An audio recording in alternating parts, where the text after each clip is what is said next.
একজন মেয়ে, তার নাম হলো শুভা, ঢাকাতে এসেছিল মায়ের ক্যান্সারের চিকিৎসা করানোর জন্য। এসেই নাকি মেয়েটা গুম হয়ে গিয়েছে, নিখোঁজ হয়ে গিয়েছে। পুরো ফেসবুক তোলপাড়, মানুষজন পোস্ট করে করে পুরো ফেসবুকের নিউজ ফিড একদম লোড করে ফেলেছে, নিউজ ফিডে ঢুকা যায় না।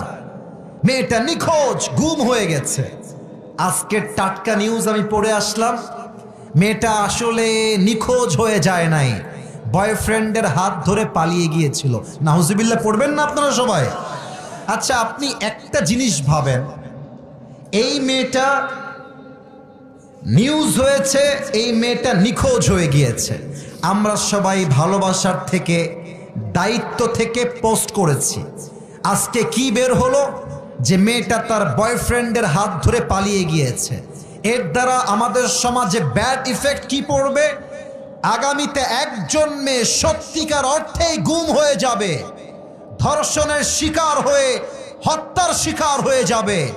বাংলাদেশের মানুষ ধোঁকাবাজির শিকার হওয়ার জন্য আগামীতে আর প্রতিবাদের ঝড় তুলবে না, ঠিক কিনা বলে? আর একটা জিনিস আমি আমার আব্বা জানদেরকে বলবো, আমার আব্বা জান, ও আব্বা জান, আপনার পায়ে আমার হাত। আপনার মেয়েটাকে আপনি স্কুলে একা পাঠাবেন না, একা পাঠাবেন না।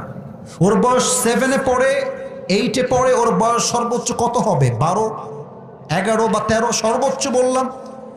এই মেয়েটা রাস্তায় যাবে, টিকটকার ছেলেরা একে ইমপ্রেস করার ট্রাই করবে। ছোট্ট মেয়ে তো, আবেগ একটু বেশি কাজ করবে। হতে পারে আপনার মেয়েটা অল্প বয়সে চরিত্রহীন হয়ে যেতে পারে, ঠিক কিনা বলে? আপনার মেয়ে স্কুলে যাবে, বাবা হিসেবে আপনি নিয়ে যাবেন, স্কুল থেকে আপনি নিজেই নিয়ে আসবেন। আপনার মেয়ে কলেজে পড়বে, আপনি নিজে নিয়ে যাবেন, নিজে নিয়ে আসবেন। নিজের মেয়ের দেখভাল করতে পারলে কোনো মেয়ে বাংলাদেশে ধর্ষিত হবে না, যুবক ভাড়া, ঠিক কিনা বলে?